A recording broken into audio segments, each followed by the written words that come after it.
खोह राखन हार दयाला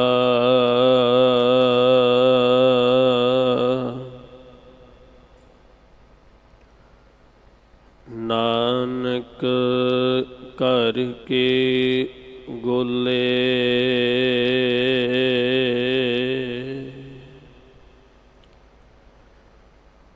हों आया दूर हों चल के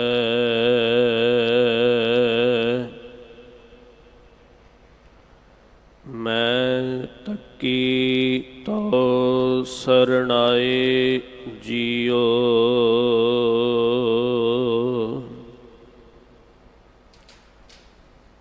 मैं आसा रखी चित में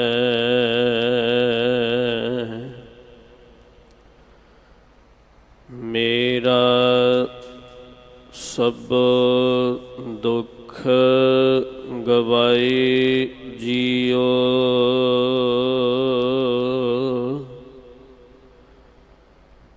मैं आसा रखी चित में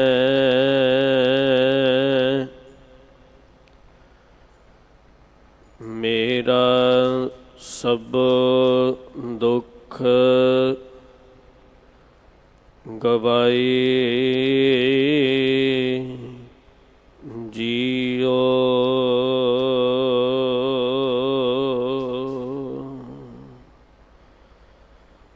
सतनाम श्री वाहिगुरु साहिब जियो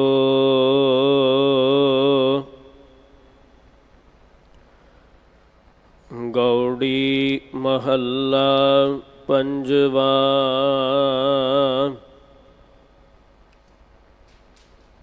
एकस स्यो जाका मन रता विसरी तिसै पराई ताता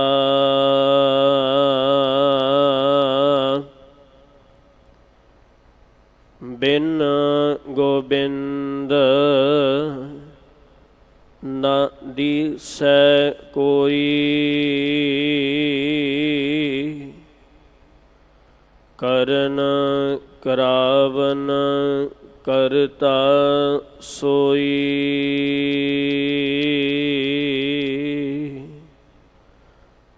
रहाओ अंदर ये जो पावन शब्द आपां श्रवण कीता है धन सतगुरु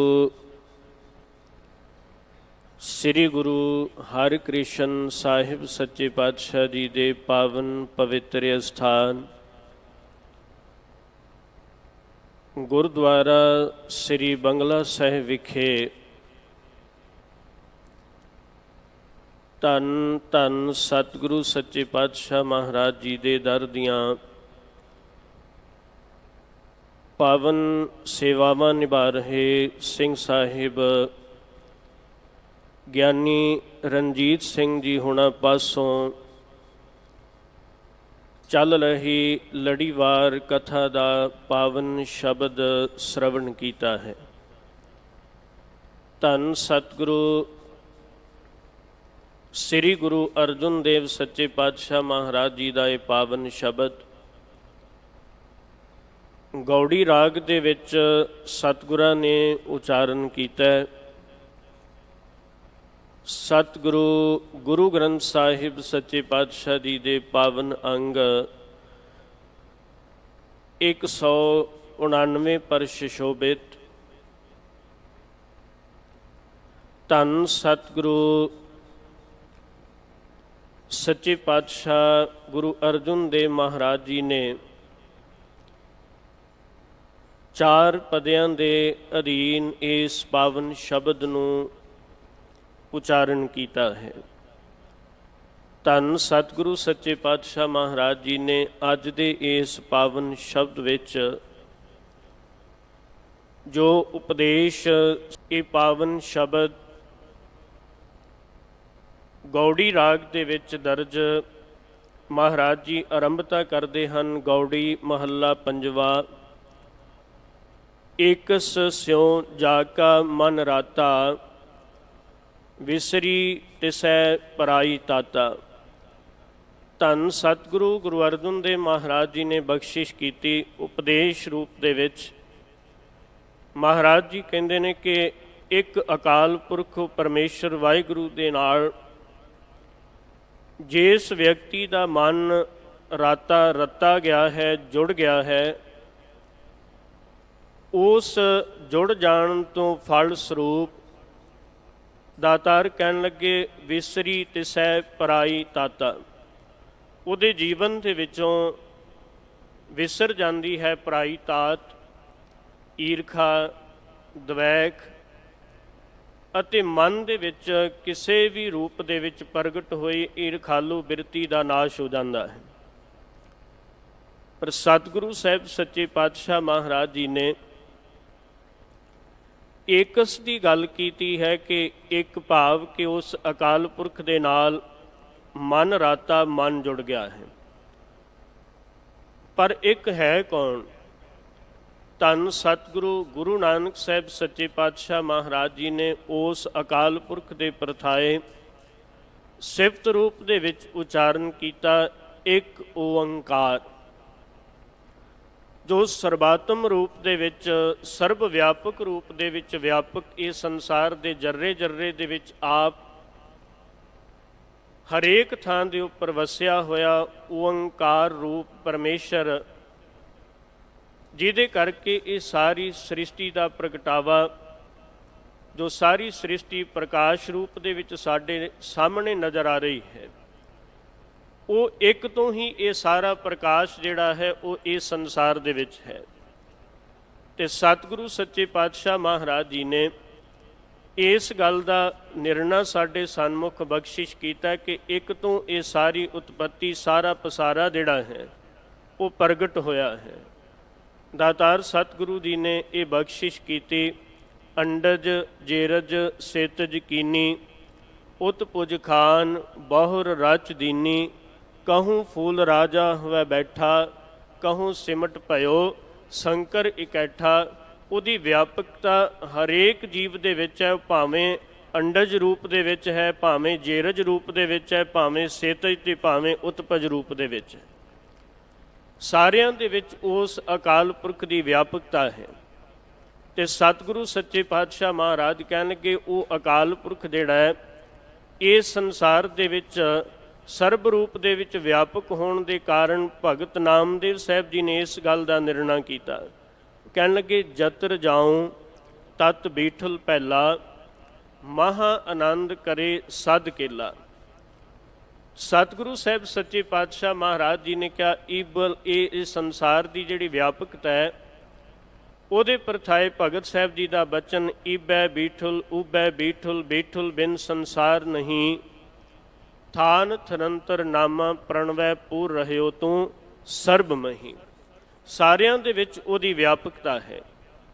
ਤੇ ਦਾਤਾਰ ਸੱਚੇ ਪਾਤਸ਼ਾਹ ਮਹਾਰਾਜ ਕਹਿਣਗੇ ਏਕਸ ਸਿਉ ਉਸ ਅਕਾਲ ਪੁਰਖ ਨਾਲ ਜੋ ਹਰੇਕ ਜਗ੍ਹਾ ਦੇ ਉੱਪਰ ਬੈਠਾ ਹੈ, ਕੇ ਸਰਬੱਤਰ ਦੇਸੈ, ਕੇ ਸਰਬੱਤਰ ਭੇਸੈ, ਉਹ ਹਰੇਕ ਜਗ੍ਹਾ ਦੇ ਉੱਪਰ ਉਹ ਵਿਆਪਕ ਰੂਪ ਦੇ ਵਿੱਚ ਹੈ। ਸਤਿਗੁਰੂ ਸੱਚੇ ਪਾਤਸ਼ਾਹ ਮਹਾਰਾਜ ਜੀ ਨੇ, ਗੁਰੂ ਅਰਜਨ ਦੇਵ ਜੀ ਨੇ ਬਚਨ ਕੀਤਾ। ਦਾਤਾਰ ਕਹਿਣ ਲੱਗੇ ਜਹ ਜਹ ਪੇਖੋਂ ਤਹਿ ਹਜੂਰ, ਦੂਰ ਕਤ ਹੋ ਨਾ ਜਾਈ, ਰਬ ਰਹਿਆ ਸਰਬੱਤਰ ਮੈਂ ਮਨ ਸਦਾ ਧਿਆਈ। ਉਹ ਸਰਬ ਵਿਆਪਕ ਰੂਪ ਦੇ ਵਿੱਚ ਹਰੇਕ ਜਗ੍ਹਾ 'ਤੇ ਵਸਿਆ। ਤੇ ਦਾਤਾਰ ਕਹਿਣ ਲੱਗੇ ਮਨ ਉਹਨੂੰ ਧਿਆਉਣ ਦਾ ਯਤਨ ਕਰਨਾ ਚਾਹੀਦਾ ਹੈ। ਉਸ ਅਕਾਲ ਪੁਰਖ ਦੀ ਜਿਹੜੀ ਹਰੇਕ ਜਗ੍ਹਾ ਦੇ ਉੱਪਰ ਮੌਜੂਦਗੀ ਹੈ ਉਹਨੂੰ ਮਹਿਸੂਸ ਕਰਕੇ ਉਹਨੂੰ ਚੇਤੇ ਕਰਨਾ ਚਾਹੀਦਾ ਹੈ ਕਿ ਉਹਦੇ ਤੋਂ ਬਾਹਰ ਸੰਸਾਰ ਦਾ ਇੱਕ ਜ਼ਰਰਾ ਵੀ ਨਹੀਂ ਹੈ। ਇਸ ਕਰਕੇ ਸਤਿਗੁਰੂ ਸਾਹਿਬ ਮਹਾਰਾਜ ਜੀ ਨੇ ਕਿਹਾ ਘਟ ਘਟ ਮੈਂ ਹਰ ਜੂ ਬਸੈ, ਸੰਤਨ ਕਹਿਓ ਪੁਕਾਰ, ਉਹ ਅਕਾਲ ਪੁਰਖ ਹਰ ਇੱਕ ਘਟ ਦੇ ਵਿੱਚ ਰਮਿਆ ਹੋਇਆ ਹੈ। ਤੇ ਦਾਤਾਰ ਨੇ ਕਿਹਾ ਏਕਸ ਉਹੀ ਇੱਕ ਹੈ ਜਿਹਦੇ ਪਰਥਾਏ ਸਤਿਗੁਰੂ ਨੇ ਕਿਹਾ ਇੱਕ ਓੰਕਾਰ ਸਤਿਨਾਮ ਕਰਤਾ ਪੁਰਖ ਨਿਰਭਉ ਨਿਰਵੈਰ ਅਕਾਲ ਮੂਰਤ ਅਜੂਨੀ ਸੈਭੰ ਗੁਰ ਪ੍ਰਸਾਦ। ਇਸ ਗੱਲ ਦਾ ਨਿਰਣਾ ਸਤਿਗੁਰੂ ਸਾਹਿਬ ਸੱਚੇ ਪਾਤਸ਼ਾਹ ਮਹਾਰਾਜ ਜੀ ਦੀ ਪਾਵਨ ਬਾਣੀ ਦੇ ਵਿੱਚੋਂ ਸਾਨੂੰ ਹੋ ਜਾਂਦਾ ਹੈ। ਦਾਤਾਰ ਕਹਿਣ ਲੱਗੇ ਜਿਹੜਾ ਇੱਕ ਜੀ ਦੀ ਏਕਸ ਦੀ ਗੱਲ ਕਰਨ ਲੱਗਿਆਂ ਪਹਿਲਾਂ ਉਸ ਗੱਲ ਦੀ ਸਮਝ ਸਾਡੇ ਮਨ ਵਿੱਚ ਚਾਹੀਦੀ ਹੈ ਕਿ ਇੱਕ ਹੈ ਕੌਣ, ਜਿਹਦੀ ਸਚਾਈ ਇਹ ਸੰਸਾਰ ਤੇ ਨਾਮ ਕਰਕੇ ਹੈ, ਸਦੀਵੀ ਹੈ, ਪ੍ਰਕਰਤਾ ਵੀ ਹੈ ਤੇ ਪੁਰਖ ਵੀ ਹੈ। ਕਰਤਾ ਸੰਸਾਰ ਦੇ ਵਿੱਚ ਹਰੇਕ ਇਨਸਾਨ ਹੋ ਸਕਦਾ ਕਿਉਂਕਿ ਦੁਨੀਆ ਤੇ ਹਰੇਕ ਇਨਸਾਨ ਆਪੋ ਆਪਣੀ ਕਿਰਤ ਨਾਲ ਜੁੜਿਆ ਹੈ, ਪਰ ਪੁਰਖ ਹੋਣਾ ਮਨੁੱਖ ਦੇ ਵੱਸ ਦੀ ਗੱਲ ਨਹੀਂ ਹੈ। ਕਰਤਾ ਹੋਣਾ ਹਰੇਕ ਦੇ ਵੱਸ ਵਿੱਚ ਹੈ ਕਿ ਕੋਈ ਕਿਸੇ ਰੂਪ ਦੇ ਵਿੱਚ ਕਿਸੇ ਚੀਜ਼ ਨੂੰ ਘੜ ਰਿਹਾ, ਜਿਵੇਂ ਘੁਮਿਆਰ ਘੜੇ ਨੂੰ ਘੜ ਰਿਹਾ, ਲੋਹਾਰ ਲੋਹੇ ਨੂੰ ਘੜ ਰਿਹਾ, ਪਰ ਉਹ ਕਰਤੇ ਜ਼ਰੂਰ ਨੇ ਸੰਸਾਰ ਵਿੱਚ, ਪਰ ਪੁਰਖ ਨਹੀਂ ਹਨ। ਕਰਤਾ ਪੁਰਖ ਪਰਮੇਸ਼ਰ ਵਾਸਤੇ ਇਸ ਕਰਕੇ ਸ਼ਬਦ ਵਰਤਿਆ, ਪੁਰਖ ਦਾ ਅਰਥ ਵਿਆਪਕ ਰੂਪ ਦੇ ਵਿੱਚ ਹੈ। ਦਾਤਾਰ ਸੱਚੇ ਪਾਤਸ਼ਾਹ ਕਹਿਣਗੇ ਇੱਕ ਤਾਂ ਉਹ ਕਰਤਾ ਹੈ, ਉਹ ਅਕਾਲ ਪੁਰਖ ਸ੍ਰੇਸ਼ਟ ਰੂਪ ਦੇ ਵਿੱਚ ਪੁਰਖ ਰੂਪ ਦੇ ਵਿੱਚ ਵਿਆਪਕ ਹੈ, ਭਾਵ ਜੋ ਕੁਝ ਘੁਮਿਆਰ ਨੇ ਪੈਦਾ ਕੀਤਾ ਉਹਦੇ ਵਿੱਚ ਆਪ ਨਹੀਂ ਬੈਠਾ, ਵੱਖਰਾ ਹੋ ਗਿਆ। ਜੋ ਕੁਝ ਲੋਹਾਰ ਨੇ ਬਣਾਇਆ ਉਹ ਵਿੱਚ ਨਹੀਂ ਬੈਠਾ, ਵੱਖਰਾ ਹੋ ਗਿਆ। ਮਿਸਤਰੀ ਨੇ ਘਰ ਤਿਆਰ ਕਰਕੇ ਦਿੱਤਾ, ਆਪ ਨਹੀਂ ਬੈਠਾ, ਉਹ ਵੱਖਰਾ ਹੋ ਗਿਆ। ਪਰ ਅਕਾਲ ਪੁਰਖ ਨੇ ਜੋ ਕੁਝ ਪ੍ਰਗਟ ਕੀਤਾ ਇਹ ਸੰਸਾਰ ਦੇ ਵਿੱਚ, ਇਹ ਸ੍ਰਿਸ਼ਟੀ ਰਚਨਾ ਕੀਤੀ, ਦਾਤਾਰ ਨੇ ਕਿਹਾ ਕੀਤਾ ਪਸਾਓ ਏਕੋ ਕੁਆਓ, ਤਿਸਤੇ ਹੋਏ ਲੱਖ ਦਰਿਆਓ, ਸਾਰਾ ਪਸਾਰਾ ਕਰਤੇ ਪੁਰਖ ਵੱਲੋਂ ਹੋਇਆ, ਪਰ ਹਰੇਕ ਜੀਵ ਦੇ ਵਿੱਚ ਉਹ ਆਪ ਬੈਠਾ ਹੋਇਆ ਹੈ। ਸਤਿਗੁਰੂ ਸੱਚੇ ਪਾਤਸ਼ਾਹ ਕਹਿਣ ਲੱਗੇ ਦੁਨੀਆ ਵਿੱਚ 5 ਤੱਤਾਂ ਤੋਂ ਅਕਾਲ ਪੁਰਖ ਨੇ ਸਰੀਰ ਪੈਦਾ ਕੀਤੇ, ਔਰ 5 ਤੱਤਾਂ ਦੇ ਇਸ ਸਰੀਰ ਦੇ ਵਿੱਚ ਉਹ ਅਕਾਲ ਪੁਰਖ ਇਹਨਾਂ ਨੂੰ ਸਾਜ ਕੇ ਵੱਖਰਾ ਨਹੀਂ ਹੋਇਆ, ਉਹ ਆਪ ਵਿੱਚ ਬੈਠਾ ਹੈ। ਇਸ ਕਰਕੇ ਸਤਿਗੁਰੂ ਕਹਿਣ ਲੱਗੇ ਇਸ ਗੱਲ ਦਾ ਨਿਰਣਾ ਜ਼ਰੂਰ ਹੈ ਕਿ ਕਿਤੇ ਕਿਤੇ ਉਹ ਸੰਸਾਰ ਦੇ ਵਿੱਚ ਕੁਦਰਤ ਰਾਹੀਂ ਪ੍ਰਗਟ ਹੋ ਰਿਹਾ, ਤੇ ਕਿਤੇ ਸੂਖਮ ਰੂਪ ਦੇ ਵਿੱਚ ਉਹ ਆਪ ਬੈਠਾ, ਤੇ ਕਿਤੇ ਅਸਥੂਲਾ ਰੂਪ ਦੇ ਵਿੱਚ ਉਹ ਆਪ ਪ੍ਰਗਟ ਹੋ ਰਿਹਾ। ਮਹਾਰਾਜ ਜੀ ਨੇ ਕਿਹਾ ਜਿਹਦੀ ਏਕਸ ਦੀ ਗੱਲ ਕਰਨ ਲੱਗੇ ਹਾਂ ਉਹ ਇੱਕ ਪਰਮੇਸ਼ਰ ਹੈ ਕੌਣ? ਦਾਤਾਰ ਕਹਿਣ ਲੱਗੇ ਉਹ ਕਰਤਾ ਹੈ, ਪੁਰਖ ਹੈ, ਨਿਰਭਉ ਹੈ, ਨਿਰਵੈਰ ਹੈ, ਉਹਦੇ ਅੰਦਰ ਸੰਸਾਰ ਦੇ 8 ਭੈਆਂ ਤੋਂ ਨਿਰਲੇਪਤਾ ਹੈ, ਉਹ ਸੰਸਾਰ ਦੇ ਕਿਸੇ ਵੀ ਭੈ ਵਿੱਚ ਨਹੀਂ ਹੈ, ਉਹ ਅਭੈ ਸਰੂਪ ਹੈ। ਨਿਰਭਉ ਰੂਪ ਦੇ ਵਿੱਚ ਉਹ ਸਾਰੇ ਸੰਸਾਰ ਤੇ ਵਿਆਪਕ ਹੈ। ਤੇ ਮਹਾਰਾਜ ਜੀ ਨੇ ਕਿਹਾ ਨਿਰਵੈਰਤਾ ਵੀ ਉਹਦੇ ਅੰਦਰ ਹੈ, ਕਿ ਕਿਸੇ ਨਾਲ ਵੈਰ ਨਹੀਂ ਹੈ, ਕਿਸੇ ਰੂਪ ਦੇ ਵਿੱਚ ਵੀ ਉਹ ਦੋਖਨ ਦੇਖਤ ਹੈ ਪਰ ਦੇਤ ਨਾ ਹਾਰੈ, ਉਹ ਕਿਸੇ ਨਾਲ ਵੀ ਉਹਦੀ ਵਿਰੋਧਤਾ ਜਾਂ ਵੈਰ ਨਹੀਂ ਹੈ। ਅਕਾਲ ਮੂਰਤ, ਇਸ ਸੰਸਾਰ ਦੇ ਵਿੱਚ ਉਹਦਾ ਜਿਹੜਾ ਸਰਵਾਤਮ ਸਰੂਪ ਹੈ ਉਹ ਕਾਲ ਤੋਂ ਰਹਿਤ ਹੈ।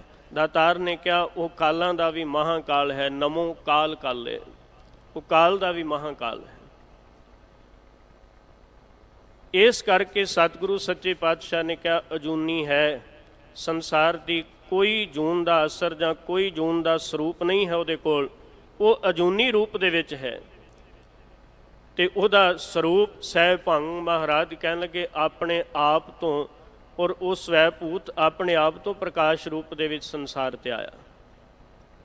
ਇਸ ਕਰਕੇ ਸਤਿਗੁਰੂ ਕਹਿਣਗੇ ਬਸ ਪ੍ਰਾਪਤੀ ਦਾ ਸਾਧਨ ਗੁਰ ਪ੍ਰਸਾਦ ਹੈ। ਗੁਰੂ ਜੋ ਸਤ ਚੇਤਨ ਆਨੰਦ ਸਰੂਪ ਹੈ, ਪ੍ਰਸਾਦ ਕਿਰਪਾ ਦੁਆਰਾ ਉਹਨੂੰ ਪ੍ਰਾਪਤ ਕੀਤਾ ਜਾ ਸਕਦਾ ਹੈ। ਪਰ ਸਤਿਗੁਰੂ ਸਾਹਿਬ ਸੱਚੇ ਪਾਤਸ਼ਾਹ ਕਹਿਣਗੇ ਉਹ ਏਕਸ ਪਰਮੇਸ਼ਰ ਜਿਹੜਾ ਹੈ ਉਹਦੇ ਨਾਲ ਮੇਰਾ ਜਿਹੜਾ ਹੈ ਉਹ ਮਨ ਲੱਗ ਗਿਆ। ਸਤਿਗੁਰੂ ਸੱਚੇ ਪਾਤਸ਼ਾਹ ਕਹਿਣ ਲੱਗੇ ਜੋ ਵੀ ਉਸ ਅਕਾਲ ਪੁਰਖ ਦੇ ਪਰਥਾਏ ਆਪਣੀ ਸੁਰਤ ਨੂੰ ਲੈ ਕੇ ਤੁਰਦਾ ਹੈ ਏਕਸ ਸਿਉ।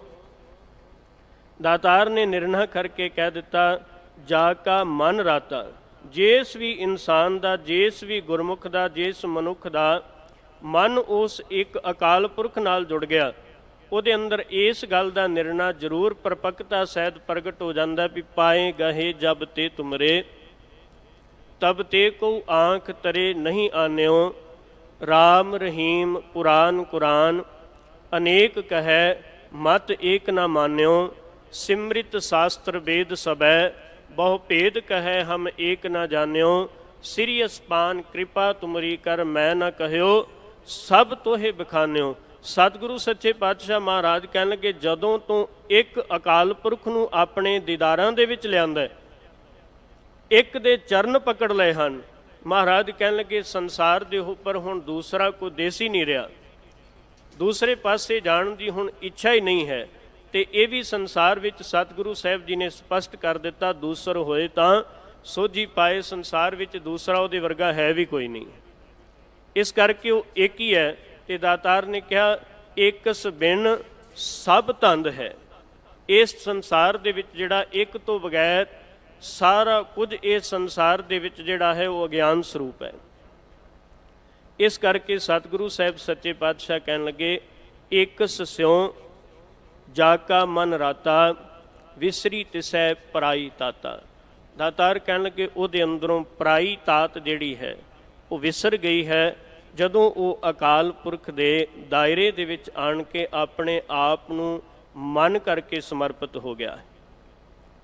ਸਤਿਗੁਰੂ ਸਾਹਿਬ ਸੱਚੇ ਪਾਤਸ਼ਾਹ ਮਹਾਰਾਜ ਜੀ ਨੇ ਇੱਕ ਬਚਨ ਕਿਹਾ, ਦਾਤਾਰ ਕਹਿਣ ਲੱਗੇ ਪਰਾਈ ਤਾਤ ਜਿਸ ਵੀ ਇਨਸਾਨ ਦੇ ਅੰਦਰ ਇੱਕ ਵਾਰ ਪ੍ਰਗਟ ਹੋ ਜਾਏ, ਈਰਖਾਲੂ ਬਿਰਤੀ ਪੈਦਾ ਹੋ ਜਾਏ, ਸਤਿਗੁਰੂ ਕਹਿਣ ਲੱਗੇ ਜੀਵਨ ਵਿੱਚ ਇਹ ਸੱਚ ਹੈ ਕਿ ਉਹਦਾ ਕਦੀ ਵੀ ਭਲਾ ਨਹੀਂ ਹੈ। ਇਸ ਕਰਕੇ ਸਤਿਗੁਰੂ ਮਹਾਰਾਜ ਜੀ ਨੇ ਕਿਹਾ ਕਿ ਇਸ ਪਰਾਈ ਤਾਤ ਦੇ ਕਾਰਨ ਜਿਹੜਾ ਹੈ ਉਹ ਮਨ ਅਕਾਲ ਪੁਰਖ ਤੋਂ ਵਿਸਰਦਾ ਹੈ। ਤੇ ਅਕਾਲ ਪੁਰਖ ਤੋਂ ਵਿਸਰ ਜਾਣ ਦਾ ਮਤਲਬ ਕਿ ਕਿਸੇ ਹੋਰ ਜਗ੍ਹਾ ਤੇ ਥਾਂ ਨਹੀਂ ਹੈ। ਇਸ ਕਰਕੇ ਸਤਿਗੁਰੂ ਸੱਚੇ ਪਾਤਸ਼ਾਹ ਮਹਾਰਾਜ ਜੀ ਨੇ ਕਿਹਾ ਜਿਸ ਤੈ ਅੰਦਰ ਤਾਤ ਪਰਾਈ ਹੋਵੇ ਤਿਸ ਦਾ ਕਦੇ ਨਾ ਹੋਵੀ ਭਲਾ। ਮਹਾਰਾਜ ਕਹਿਣ ਲੱਗੇ ਉਹਦਾ ਭਲਾ ਕਿਸੇ ਵੀ ਥਾਂ ਤੇ ਹੋ ਨਹੀਂ ਸਕਦਾ, ਉਜਾੜਾ ਜ਼ਰੂਰ ਹਰ ਪਾਸੇ ਹੈ। ਤੇ ਸਤਿਗੁਰੂ ਸਾਹਿਬ ਸੱਚੇ ਪਾਤਸ਼ਾਹ ਮਹਾਰਾਜ ਜੀ ਨੇ ਕਿਹਾ ਪਰ ਜਦੋਂ ਮਨ ਸਤਿਗੁਰੂ ਵਾਲੇ ਪਾਸੇ ਅਕਾਲ ਪੁਰਖ ਵਾਲੇ ਪਾਸੇ ਝੁਕਣਾ ਸ਼ੁਰੂ ਹੋ ਗਿਆ ਤੇ ਮਹਾਰਾਜ ਜੀ ਦਾ ਹੀ ਬਚਨ ਆਪਾਂ ਪੜ੍ਹਦੇ ਹਾਂ, ਬਿਸਰ ਗਈ ਸਭ ਤਾਤ ਪਰਾਈ ਜਬ ਤੇ ਸਾਧ ਸੰਗਤ ਮੋਹਿ ਪਾਈ।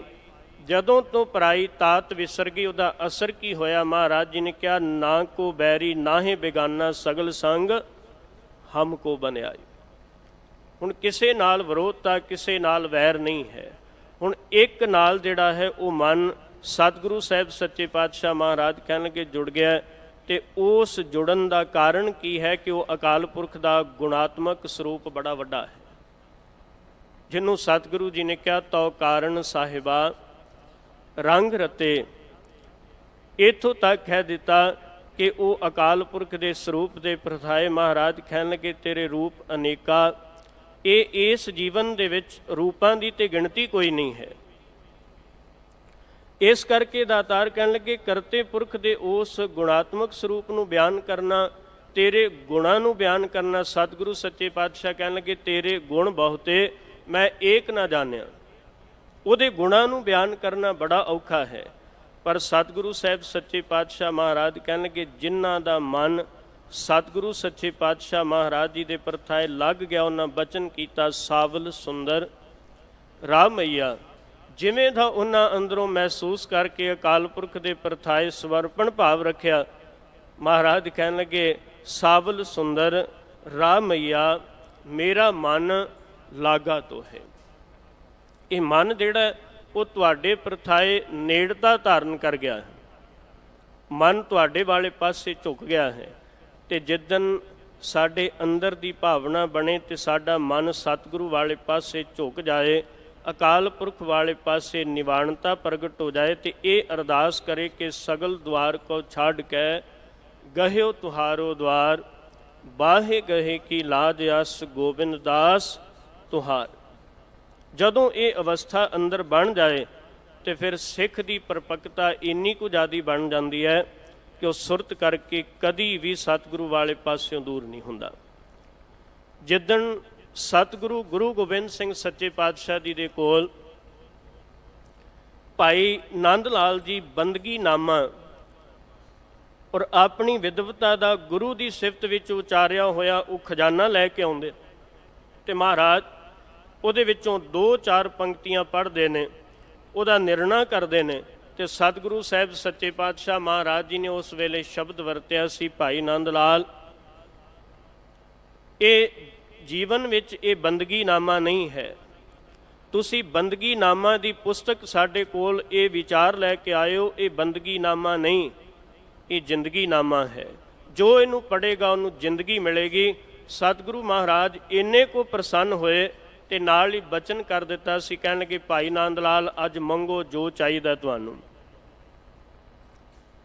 ਜੋ ਤੁਹਾਡੇ ਮਨ ਵਿੱਚ ਹੈ ਨਾ ਉਹ ਜੋ ਮੰਗੋਗੇ ਉਹ ਦੇ ਦਿਆਂਗੇ। ਤੇ ਜਿਹਦਾ ਹੁਣ ਮਨ ਹੀ ਸਤਿਗੁਰੂ ਦੇ ਪ੍ਰਥਾਏ ਇੰਨਾ ਕੁ ਸਮਰਪਣ ਹੋ ਜਾਏ। ਭਾਈ ਨੰਦ ਲਾਲ ਨੇ ਕਿਹਾ ਸਤਿਗੁਰੂ ਗੱਲ ਨਾਲ ਲਾ ਕੇ ਸਿੱਖ ਨੂੰ ਸਤਿਗੁਰੂ ਆਖੇ ਕਿ ਕੀ ਚਾਹੀਦਾ, ਉਹਨੂੰ ਸੰਸਾਰ ਤੇ ਜਿਉਂਦੇ ਜੀ ਕੁਝ ਵੀ ਨਹੀਂ ਚਾਹੀਦਾ। ਤੇ ਮਹਾਰਾਜ ਨੇ ਉੱਥੇ ਇੱਕ ਖੁਸ਼ ਹੋ ਕੇ ਨਾਲ ਹੀ ਬਚਨ ਕੀਤਾ, ਕਹਿਣ ਲੱਗੇ ਜਿਉਂਦੇ ਜੀ ਨਹੀਂ ਤੇ ਬਾਅਦ ਦਾ ਮੰਗ ਲਓ। ਤੇ ਭਾਈ ਨੰਦ ਲਾਲ ਸਾਹਿਬ ਹੱਸ ਪਏ, ਕਹਿਣ ਲੱਗੇ ਮਹਾਰਾਜ ਬਾਅਦ ਦਾ ਕੀ ਮੰਗਾਂ? ਸਤਿਗੁਰੂ ਕਹਿਣ ਲੱਗੇ ਜੋ ਮੰਗੋਗੇ ਉਹ ਵੀ ਦਿਆਂਗੇ। ਸਤਿਗੁਰੂ ਸਾਹਿਬ ਦੇ ਕੋਲ ਹੱਥ ਜੋੜ ਕੇ ਖਲੋ ਕੇ ਭਾਈ ਨੰਦ ਲਾਲ ਸਾਹਿਬ ਨੇ ਆਖਿਆ ਦਾਤਾਰ ਜੇ ਤਰੁੱਠੇ ਹੋ ਤੇ ਫਿਰ ਇੱਕ ਬੇਨਤੀ, ਜਦੋਂ ਦਾ ਮੈਂ ਤੁਹਾਡੇ ਦਰ ਦੇ ਉੱਪਰ ਆਇਆ, ਤੁਹਾਡੇ ਦਰ ਤੋਂ ਬਗੈਰ ਮੈਨੂੰ ਹੋਰ ਸੰਸਾਰ ਤੇ ਕੋਈ ਦਰ ਨਹੀਂ ਦਿਸਿਆ ਔਰ ਸਾਰੀ ਉਮਰ ਤੁਹਾਡੇ ਦਰ ਤੇ ਬਤੀਤ ਕਰਨ ਦੀ ਇੱਛਾ ਹੈ। ਪਰ ਸਤਿਗੁਰੂ ਇੱਕ ਕੰਮ ਕਰਿਓ, ਜਿੱਦਣ ਮੈਂ ਇਸ ਸੰਸਾਰ ਤੋਂ ਜਾਣਾ ਉਸ ਦਿਨ ਇੱਕ ਕਿਰਪਾ ਕਰਿਓ, ਜਿੱਦਣ ਮੇਰਾ ਸੰਸਕਾਰ ਹੋਵੇਗਾ, ਸੰਸਕਾਰ ਤੋਂ ਬਾਅਦ ਮੇਰੇ ਸਰੀਰ ਦੀ ਰਾਖ ਔਰ ਰਾਖ ਤੋਂ ਬਾਅਦ ਹਵਾ। ਕਹਿਣ ਲੱਗੇ ਸਤਿਗੁਰੂ ਇਹਨਾਂ ਦੋਨਾਂ ਚੀਜ਼ਾਂ ਨੂੰ ਜਿਹੜਾ ਹੈ ਉਹ ਆਪ ਜੀ ਬਚਨ ਕਰ ਦਿਓ ਕਿ ਸਥਿਰ ਰਹਿਣ, ਹਵਾ ਚੱਲੇ ਨਾ, ਰਾਖ ਉੱਡੇ ਨਾ। ਸਤਿਗੁਰੂ ਕਹਿਣ ਲੱਗੇ ਇਹ ਕਿਹੜੀ ਮੰਗ ਹੋਈ? ਇਹਦਾ ਕਾਰਨ ਕੀ? ਉਸ ਵੇਲੇ ਭਾਈ ਨੰਦ ਲਾਲ ਸਾਹਿਬ ਜੀ ਨੇ ਸ਼ਬਦ ਵਰਤ ਕੇ ਕਿਹਾ ਸੀ, ਸੱਚੇ ਪਾਤਸ਼ਾਹ ਮੈਨੂੰ ਲੋਕ ਤੁਹਾਡੇ ਦਰ ਦੇ ਨਾਮ ਕਰਕੇ ਜਾਣਦੇ ਨੇ, ਮੈਨੂੰ ਲੋਕ ਗੁਰੂ ਗੋਬਿੰਦ ਸਿੰਘ ਸੱਚੇ ਪਾਤਸ਼ਾਹ ਦੇ ਕਰਕੇ ਜਾਣਦੇ ਨੇ ਕਿ ਇਹ ਸਤਿਗੁਰੂ ਦੇ ਦਰ ਦਾ ਹੋ ਗਿਆ ਹੈ।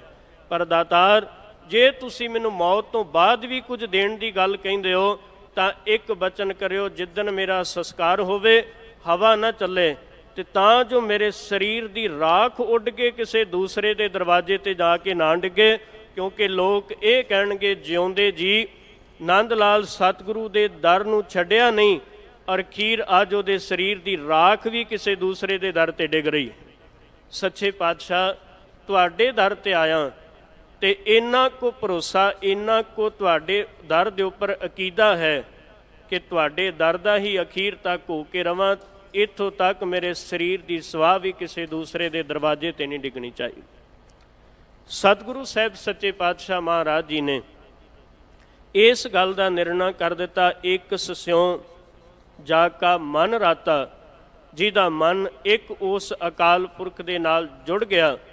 ਤੇ ਸੱਚੇ ਪਾਤਸ਼ਾਹ ਮਹਾਰਾਜ ਕਹਿਣ ਲੱਗੇ ਫਿਰ ਅਵਸਥਾ ਇਹੋ ਜੀ ਅਵਸਥਾ ਬਣ ਜਾਂਦੀ ਹੈ ਕਿ ਰਾਂਗਣ ਰਾਂਗੋ ਸੀਵਨ ਸੀਵੋ ਰਾਮ ਨਾਮ ਬਿਨ ਘੜੀ ਨਾ ਜੀਵੋ।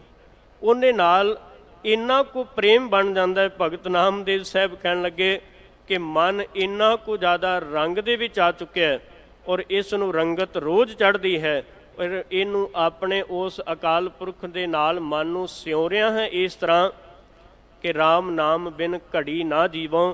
ਹੁਣ ਪਰਮੇਸ਼ਰ ਦੇ ਉਸ ਕਰਤੇ ਪੁਰਖ ਦੇ ਸਿਫਤੋ ਸਲਾਹ ਦੇ ਬਚਨਾਂ ਤੋਂ ਬਗੈਰ ਜਿਉਂਦੇ ਨਹੀਂ ਰਿਹਾ ਜਾਂਦਾ। ਉਹਨਾਂ ਨੇ ਬਚਨ ਕੀਤਾ ਸੀ ਕਿ ਜੁੜਨ ਦਾ ਤਰੀਕਾ ਸਭ ਤੋਂ ਵੱਡਾ ਇਹ ਹੈ ਕਿ ਜਦੋਂ ਕੋਈ ਇਨਸਾਨ ਤੁਰੇ ਤੇ ਅਰਦਾਸ ਕਰਕੇ ਤੁਰੇ ਕਿ ਮਨ ਮੇਰੋ ਗੱਜ ਜਿਹਵਾ ਮੇਰੋ ਕਾਤੀ ਮਪ ਮਪ ਕਾਟੋਂ ਜਮ ਕੀ ਫਾਸੀ ਕਹਾਂ ਕਰੋ ਜਾਤੀ ਕਹਾਂ ਕਰੋ ਪਾਤੀ ਰਾਮ ਕੋ ਨਾਮ ਜਪੋ ਦਿਨ ਰਾਤੀ। ਇੱਥੋਂ ਤੱਕ ਸਤਿਗੁਰੂ ਸੱਚੇ ਪਾਤਸ਼ਾਹ ਨੇ ਕਿਹਾ ਜਦੋਂ ਸਮਾਂ ਮਿਲੇ ਕਰਤੇ ਪੁਰਖ ਦੀ ਬੰਦਗੀ ਦੇ ਵਿੱਚ ਜਿਹੜਾ ਹੈ ਉਹ ਮਨ ਇਸ ਢੰਗ ਨਾਲ ਰਤਿਆ ਜਾਏ ਕਿ ਰਾਤ ਦਿਨ ਉਸ ਕਰਤੇ ਪੁਰਖ ਦੀ ਯਾਦ ਅੰਦਰੋਂ ਵਿਸਰੇ ਨਾ। ਇਸ ਕਰਕੇ ਸਤਿਗੁਰੂ ਸੱਚੇ ਪਾਤਸ਼ਾਹ ਮਹਾਰਾਜ ਜੀ ਨੇ ਕਿਹਾ ਕਿ ਮਨ ਇਸ ਹਿਸਾਬ ਨਾਲ ਜੁੜੇਗਾ, ਸੋਇਨੇ ਕੀ ਸੋਈ ਰੂਪੇ ਕਾ ਧਾਗਾ ਨਾਮੇ ਕਾ ਚਿਤ ਹਰ ਸਿਉ ਲਾਗਾ, ਇਕਸ ਸਿਉ ਜਾ ਕਾ ਮਨ ਰਾਤਾ। ਮਹਾਰਾਜ ਕਹਿਣ ਲੱਗੇ ਸੋਇਨੇ ਕੀ ਸੂਈ, ਸ਼ਬਦ ਰੂਪ ਸੋਇਨੇ ਦੀ ਸੂਈ ਨਾਲ ਤੇ ਸੁਰਤ ਰੂਪੀ ਚਾਂਦੀ ਦੇ ਧਾਗੇ ਦੇ ਨਾਲ ਉਸ ਕਰਤੇ ਪੁਰਖ ਦੇ ਨਾਲ ਮੈਂ ਮਨ ਨੂੰ ਸਿਉਂ ਲਿਆ ਹੈ। ਔਰ ਇਸ ਢੰਗ ਨਾਲ ਕਰਤੇ ਪੁਰਖ ਦੇ ਸੰਬੰਧ ਵਿੱਚ ਭਗਤ ਨਾਮਦੇਵ ਸਾਹਿਬ ਜੀ ਨੇ ਇੰਨੀ ਕੋ ਪ੍ਰੇਮ ਬਿਰਤੀ ਦੇ ਵਿੱਚ ਆਣ ਕੇ ਸ਼ਬਦ ਨੂੰ ਸਾਡੇ ਸਨਮੁਖ ਨਿਰਣੇ ਰੂਪ ਦੇ ਵਿੱਚ ਰੱਖਿਆ। ਸਤਿਗੁਰੂ ਸਾਹਿਬ ਸੱਚੇ ਪਾਤਸ਼ਾਹ ਮਹਾਰਾਜ ਕਹਿਣ ਲੱਗੇ ਵਿਸਰੀ ਤਿਸੈ ਪਰਾਈ ਤਾਤਾ। ਉਹਦੇ ਅੰਦਰੋਂ ਦਵੈਕ ਤੇ ਈਰਖਾ ਸੰਪੰਨ ਹੋ ਜਾਂਦੀ ਹੈ, ਸਮਾਪਤ ਹੋ ਜਾਂਦੀ ਹੈ। ਉਹਦੇ ਮਨ ਵਿੱਚ ਇਹ ਦਵੈਕ ਨਹੀਂ ਹੈ ਕਿ ਮੈਂ ਬਹੁਤ ਕੀਮਤੀ ਵਸਤਰ ਧਾਰਨ ਕਰਕੇ ਬੈਠਾ ਤੇ ਮੇਰੇ ਬਰਾਬਰ ਤੇ ਕੋਈ ਦੂਸਰਾ ਨਹੀਂ ਹੋਣਾ ਚਾਹੀਦਾ। ਉਹਦੇ ਅੰਦਰ ਇਹ ਭਾਵਨਾ ਖਤਮ ਹੋ ਜਾਂਦੀ ਹੈ, ਇਹ ਦਵੈਕ ਖਤਮ ਹੋ ਜਾਂਦੀ ਹੈ ਕਿ ਮੇਰੇ ਖੇਤਾਂ ਦੇ ਵਿੱਚ ਫਸਲ ਜ਼ਿਆਦਾ ਹੈ ਤੇ ਦੂਸਰੇ ਦੇ ਘੱਟ ਹੋਣੀ ਚਾਹੀਦੀ ਹੈ, ਜਾਂ ਦੂਸਰੇ ਦੇ ਜ਼ਿਆਦਾ ਕਿਉਂ, ਮੇਰੇ ਘੱਟ ਕਿਉਂ। ਦੂਸਰੇ ਦੇ ਕੋਲ ਉਚੇਰੀ ਵਿਦਵਤਾ ਹੈ, ਉੱਚੀ ਨੌਕਰੀ ਹੈ ਤੇ ਉਸ ਦੇ ਕੋਲ ਇੰਨੀ ਕੁ ਸਮਰੱਥਾ ਹੈ ਤੇ ਮੇਰੇ ਕੋਲ ਕਿਉਂ ਨਹੀਂ, ਮੈਂ ਈਰਖਾ ਕਰਾਂ। ਮੇਰੇ ਕੋਲ ਸੁੰਦਰਤਾ ਹੈ ਪਰ ਦੂਸਰੇ ਕੋਲ ਨਹੀਂ, ਉਹਦੇ ਨਾਲ ਮੇਰੀ ਦਵੈਕ ਬਣ ਜਾਂਦੀ ਕਿ ਮੈਂ ਉੱਚਾ ਹਾਂ। ਪਰ ਸਤਿਗੁਰੂ ਸਾਹਿਬ ਸੱਚੇ ਪਾਤਸ਼ਾਹ ਮਹਾਰਾਜ ਕਹਿਣਗੇ ਜੀਵਨ ਦੇ ਵਿੱਚ ਈਰਖਾਲੂ ਬਿਰਤੀ ਵਾਲਾ ਮਨੁੱਖ ਰੱਬ ਵਾਲੇ ਪਾਸਿਓਂ ਹੌਲੀ ਹੌਲੀ ਕਰਕੇ ਟੁੱਟਣਾ ਸ਼ੁਰੂ ਹੋ ਜਾਂਦਾ, ਕਿਉਂਕਿ ਜੀਵਨ ਦੇ ਵਿੱਚ ਜੋ ਕੁਝ ਦਾਤਾਂ ਪਰਮੇਸ਼ਰ ਦੀਆਂ ਨੇ ਔਰ ਈਰਖਾ ਉਹਨਾਂ ਦਾਤਾਂ ਕਰਕੇ ਮਨੁੱਖ ਦੇ ਜੀਵਨ ਵਿੱਚ ਪ੍ਰਗਟ ਹੁੰਦੀ ਜਾਂਦੀ। ਪਰ ਇਸ ਕਰਕੇ ਸਤਿਗੁਰੂ ਸਾਹਿਬ ਸੱਚੇ ਪਾਤਸ਼ਾਹ ਕਹਿਣ ਲੱਗੇ ਸਤਿਗੁਰੂ ਸੱਚੇ ਪਾਤਸ਼ਾਹ ਦੇ ਹੁਕਮ ਨਾਲ ਸ਼ਬਦ ਦੇ ਅਭਿਆਸ ਕਰਕੇ ਸੰਗਤ ਦੇ ਵਿੱਚ ਬੈਠ ਕੇ ਸਭ ਤੋਂ ਵੱਡੀ ਦਾਤ ਇਹ ਮਿਲਦੀ ਹੈ ਕਿ ਬਿਸਰ ਗਈ ਸਭ ਤਾਤ ਪਰਾਈ, ਜਬ ਤੇ ਸਾਧ ਸੰਗਤ ਮੋਹਿ ਪਾਈ। ਨਾ ਕੋ ਬੈਰੀ ਨਾਹਿ ਬੇਗਾਨਾ, ਸਗਲ ਸੰਗ ਹਮ ਕੋ ਬਨਿਆਈ। ਹੁਣ ਇਸ ਤਰ੍ਹਾਂ ਦੀ ਅੰਦਰ ਦੀ ਜਿਹੜੀ ਭਾਵਨਾ ਹੈ ਉਹ ਪ੍ਰਗਟ ਹੋ ਗਈ ਕਿ ਜੀਵਨ ਵਿੱਚ ਸਤਿਗੁਰੂ ਸਾਹਿਬ ਸੱਚੇ ਪਾਤਸ਼ਾਹ ਕਹਿਣ ਲੱਗੇ ਬਿਨ ਗੋਬਿੰਦ ਨਾ ਦੀਸੈ ਕੋਈ। ਅਕਾਲ ਪੁਰਖ ਤੋਂ ਬਗੈਰ ਕੁਛ ਨਹੀਂ ਦਿਸ ਰਿਹਾ। ਗੋਬਿੰਦ ਭਾਵ ਕਿ ਇਸ ਧਰਤੀ ਦਾ ਮਾਲਕ, ਉਹ ਸਰੂਪ ਕਰਤਾ ਪੁਰਖ ਜਿਹੜਾ ਹੈ, ਹੁਣ ਉਸ ਤੋਂ ਬਗੈਰ ਕੁਝ ਵੀ ਨਹੀਂ ਦਿਸਦਾ। ਮਹਾਰਾਜ ਜੀ ਨੇ ਕਿਹਾ ਸਭ ਗੋਬਿੰਦ ਹੈ, ਸਭ ਗੋਬਿੰਦ ਹੈ, ਗੋਬਿੰਦ ਬਿਨ ਨਹੀਂ ਕੋਈ। ਮਹਾਰਾਜ ਜੀ ਨੇ ਕਿਹਾ ਹੁਣ ਇੱਕ ਇਹ ਸਾਰਾ ਕੁਝ ਜਿਹੜਾ ਹੈ ਉਹ ਕਰਤੇ ਪੁਰਖ ਦੇ ਨਾਲ ਮਨ ਜੁੜਨ ਕਰਕੇ ਹੋਇਆ। ਇਹ ਜੁੜਨ ਤੋਂ ਬਾਅਦ ਅਗਲੀਆਂ ਅਵਸਥਾਵਾਂ ਬਣ ਰਹੀਆਂ ਨੇ। ਤੇ ਸਤਿਗੁਰੂ ਸਾਹਿਬ ਸੱਚੇ ਪਾਤਸ਼ਾਹ ਮਹਾਰਾਜ ਕਹਿਣ ਲੱਗੇ ਕਿ ਇਹ ਜੀਵਨ ਦੇ ਵਿੱਚ ਕਰਤੇ ਪੁਰਖ ਦਾ ਨਿਯਮ ਹੈ ਕਿ ਏਕਲ ਮਾਟੀ ਕੁੰਚਰ ਚੀਟੀ ਭਾਂਜਨ ਹੈ ਬਹੁ ਨਾਨਾ ਰੇ। ਸਤਿਗੁਰੂ ਨੇ ਕਿਹਾ ਜੋ ਕੁਝ ਵਰਤਾਰਾ ਹੈ ਉਹ ਸਾਰਿਆਂ ਦੇ ਵਿੱਚ ਕਰਤੇ ਪੁਰਖ ਦਾ ਸਰੂਪ ਬੈਠਾ ਹੈ, ਭਾਵੇਂ ਕੋ ਹਾਥੀ ਹੈ, ਭਾਵੇਂ ਕੋ ਚੀਟੀ ਬੈਠੀ, ਕੀੜੀ ਬੈਠੀ ਹੈ। ਮਹਾਰਾਜ ਜੀ ਨੇ ਕਿਹਾ ਇਸ ਜੀਵਨ ਵਿੱਚ ਊਚ ਨੀਚ ਮੈਂ ਜੋਤ ਸਮਾਨੀ, ਘਟ ਘਟ ਰਾਮ ਸਮਾਨਾ ਵਾਲੀ ਬਿਰਤੀ ਪ੍ਰਤੱਖ ਹੈ। ਇਸ ਕਰਕੇ ਸਤਿਗੁਰੂ ਸਾਹਿਬ ਸੱਚੇ ਪਾਤਸ਼ਾਹ ਮਹਾਰਾਜ ਨੇ ਕਿਹਾ ਕਿ ਉਹ ਕਰਤਾ ਪੁਰਖ ਹਰੇਕ ਜਗ੍ਹਾ ਤੇ ਵਿਆਪਕ ਰੂਪ ਵਿੱਚ ਹੈ। ਆਪੀ ਨੇ ਆਪ ਸਾਜਿਓ, ਆਪੀ ਨੇ ਰਚਿਓ ਨਾਉ, ਦੁਈ ਕੁਦਰਤ ਸਾਜੀਐ, ਕਰ ਆਸਨ ਡਿਠੋ ਚਾਓ, ਦਾਤਾ ਕਰਤਾ ਆਪ ਤੂੰ ਤੁਸ ਦੇਵੈ, ਕਰਹਿ ਪਸਾਓ, ਤੂੰ ਜਾਣੋਈ ਸਭ ਸੈ, ਦੇ ਲੈਸੈ ਜਿੰਦ ਕਵਾਓ, ਕਰ ਆਸਨ ਡਿਠੋ ਚਾਓ। ਮਹਾਰਾਜ ਕਹਿਣ ਲੱਗੇ ਉਹ ਹਰੇਕ ਜਗ੍ਹਾ ਦੇ ਉੱਪਰ ਆਪਣਾ ਆਸਨ ਲਾ ਕੇ ਬੈਠਾ ਹੈ। ਇਸ ਕਰਕੇ ਤੇ ਸਤਿਗੁਰੂ ਨੇ ਕਿਹਾ ਸੀ ਕੁਦਰਤ ਦਿਸੈ, ਕੁਦਰਤ ਸੁਣੀਐ, ਕੁਦਰਤ ਭਉ ਸੁਖਸਾਰ।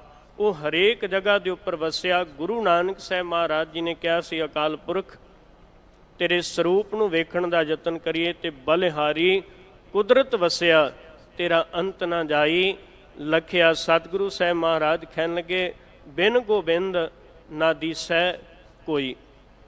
ਉਸ ਅਕਾਲ ਪੁਰਖ ਤੋਂ ਬਗੈਰ ਹੁਣ ਕੁਝ ਵੀ ਇਸ ਧਰਤੀ ਦੇ ਉੱਪਰ ਦਿਸਦਾ ਨਹੀਂ ਪਿਆ। ਉਹ ਸਾਰੇ ਪਾਸੇ ਵਿਆਪਕ ਰੂਪ ਵਿੱਚ ਹੈ। ਭਾਈ ਕਨ੍ਹਈਆ ਸਾਹਿਬ ਜੀ ਦੀ ਸੁਰਤ ਇਸ ਆਧਾਰ 'ਤੇ ਬਹੁਤ ਸ੍ਰੇਸ਼ਟ ਹੋ ਗਈ ਸੀ।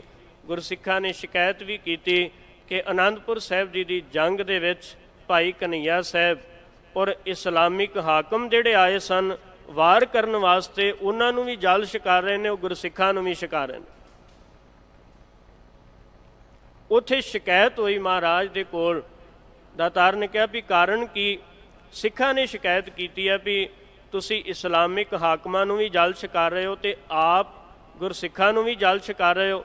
ਸਿੱਖ ਕਹਿ ਰਹੇ ਨੇ ਅਸੀਂ ਉਹਨਾਂ ਨੂੰ ਜੰਗ ਦੇ ਮੈਦਾਨ ਦੇ ਵਿੱਚ ਜਿਹੜਾ ਹੈ ਉਹ ਵਿਆਕੁਲ ਕਰਦੇ ਹਾਂ, ਜ਼ਖਮੀ ਕਰਦੇ ਹਾਂ, ਅਤੇ ਤੁਸੀਂ ਜਲ ਛਕਾ ਕੇ ਫਿਰ ਉਹਨਾਂ ਨੂੰ ਤਾਕਤ ਦੇ ਰਹੇ ਹੋ, ਕਾਰਨ ਕੀ? ਅਤੇ ਗਲ 'ਚ ਪੱਲਾ ਪਾ ਕੇ ਕਿਹਾ ਸੀ, ਸੱਚੇ ਪਾਤਸ਼ਾਹ ਤੁਹਾਡੇ ਦਰ 'ਤੇ ਰਹਿੰਦਿਆਂ ਇੰਨਾ ਕੁ ਸੁਰਤ ਨੂੰ ਅਹਿਸਾਸ ਹੋਇਆ ਕਿ ਮੈਂ ਉੱਥੇ ਨਾ ਤਾਂ ਕੋਈ ਇਸਲਾਮਿਕ ਵਿਅਕਤੀ ਵੇਖਿਆ, ਨਾ ਕੋਈ ਦੁਸ਼ਮਣ ਵੇਖਿਆ, ਨਾ ਇਹ ਵੇਖਿਆ ਕਿ ਕੋਈ ਵੈਰੀ ਚੜ੍ਹਾਈ ਕਰਕੇ ਆਇਆ। ਮੈਂ ਤਾਂ ਉੱਥੇ ਸਾਰੇ ਪਾਸੇ ਉਸ ਅਕਾਲ ਪੁਰਖ ਦੇ ਸਰੂਪ ਨੂੰ ਵੇਖੀ ਗਿਆ, ਜਿਹਨੂੰ ਆਪ ਜੀ ਦੀ ਸਿੱਖਿਆ ਦੁਆਰਾ ਪਹਿਚਾਣਨ ਦਾ ਯਤਨ ਕੀਤਾ। ਸਭ ਗੋਬਿੰਦ ਹੈ, ਸਭ ਗੋਬਿੰਦ ਹੈ, ਗੋਬਿੰਦ ਬਿਨ ਨਹੀਂ ਕੋਈ। ਇਸ ਅਹਿਸਾਸ ਨੂੰ ਬਿਆਨ ਕਰ ਦੇਣਾ ਸਿਰਫ 1-2 ਮਿੰਟ ਦੀ ਖੇਡ ਹੈ, ਪਰ ਅਹਿਸਾਸ ਦੇ ਰੂਪ ਦੇ ਵਿੱਚ ਲੈ ਕੇ ਜਾਣਾ। ਗੁਰਮੁਖੋ ਬਾਹਰ ਜੋੜੇ ਝਾੜੀਏ ਨਾ ਅਤੇ ਸਾਨੂੰ ਪਛਾਣ ਆ ਜਾਏ ਕਿ ਇਹ ਬੰਦਾ ਜਿਸ ਦਾ ਜੋੜਾ ਸਾਡੇ ਹੱਥ ਵਿੱਚ ਹੈ ਔਰ ਇਹਦੀ ਸਾਡੇ ਨਾਲ ਈਰਖਾ ਚੱਲਦੀ ਹੈ, ਮਨੁੱਖ ਦਾ ਮਨ ਬਦਲ ਜਾਂਦਾ ਹੈ। ਕਿਸੇ ਦੇ ਬਰਤਨ ਪਕੜਨ ਸਮੇਂ ਸਾਡੇ ਸਾਹਮਣੇ ਉਹ ਇਨਸਾਨ ਆ ਜਾਏ ਜਿਹਦੇ ਨਾਲ ਸਾਡਾ ਝਗੜਾ ਹੋਵੇ ਅਤੇ ਅਸੀਂ ਉਸ ਵੇਲੇ ਮਨ ਬਦਲ ਲੈਂਦੇ ਹਾਂ, ਅਤੇ ਜਿੱਥੇ ਤਲਵਾਰਾਂ ਚੱਲਦੀਆਂ ਹੋਣ ਅਤੇ ਤਾਕਤ ਦੇ ਨਾਲ ਮੁਕਾਬਲਾ ਚੱਲ ਰਿਹਾ ਹੋਏ, ਪਤਾ ਹੈ ਕਿ ਮੌਤ ਦੇ ਘਾਟ ਉਤਰ ਸਕਦੇ ਹਾਂ, ਪਰ ਉੱਥੇ ਸਾਂਝੀਵਾਲਤਾ ਦੀ ਇਸ ਅਵਸਥਾ ਨੂੰ ਪ੍ਰਗਟ ਕਰ ਦੇਣਾ ਔਰ ਬੜੀ ਵੱਡੀ ਵਡਮੁੱਲੀ ਖੇਡ ਸਤਿਗੁਰੂ ਸਾਹਿਬ ਨੇ ਭਾਈ ਕਨ੍ਹੱਈਆ ਸਾਹਿਬ ਜੀ ਦੇ ਅੰਦਰ ਦਿੱਤੀ ਸੀ।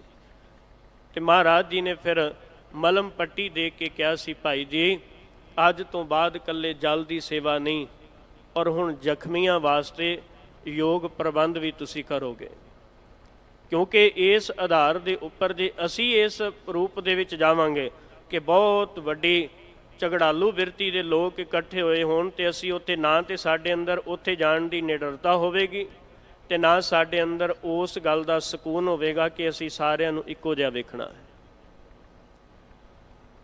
ਸਤਿਗੁਰੂ ਸਾਹਿਬ ਸੱਚੇ ਪਾਤਸ਼ਾਹ ਮਹਾਰਾਜ ਇਸੇ ਕਰਕੇ ਬਚਨ ਸਾਡੇ ਸਨਮੁਖ ਕਰਦੇ ਨੇ ਕਿ ਜਿਹੜਾ ਸਤਿਗੁਰੂ ਸਾਹਿਬ ਜੀ ਦੇ ਦਰ 'ਤੇ ਆੜ ਕੇ ਇੱਕ ਅਕਾਲ ਪੁਰਖ ਨੂੰ ਸਮਰਪਿਤ ਹੋ ਜਾਂਦਾ, ਮਨ ਜੋੜ ਲੈਂਦਾ, ਉਹਦੇ ਅੰਦਰੋਂ ਈਰਖਾ ਅਤੇ ਦਵੈਕ ਖਤਮ ਹੋ ਜਾਂਦੀ ਹੈ।